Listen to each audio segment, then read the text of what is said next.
كيف نعمل صورنا ترند تيك توك للإنمي سواء على شكل فيديو أو على شكل صورة. هون هاي الصورة فيني أحفظها كصورة وفيني أحفظها كفيديو مدته 10 ثواني. لحتى نتعرف كيف نعمل ترند صور الإنمي تابعوا الفيديو للنهاية والطريقة بشكل مجاني. راح أترك لكم رابط التطبيق اللي راح نستخدمه بالوصف أسفل الفيديو وبأول تعليق. راح ننزل التطبيق بنثبته، بعدها راح نفتح التطبيق، راح أروح لخيار الآرت، هذا الخيار بضغط عليه،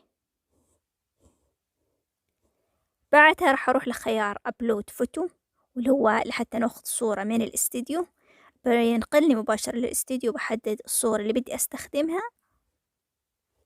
بعد ما حددنا الصورة عالج الصورة خلال مدة قصيرة، بعدها نقلني لهاي الصفحة. فيك تضغط داخل المربعات لحتى تظهر لي الصورة بشكل مثل ما أنتم ملاحظين الأشكال الموجودة عندي.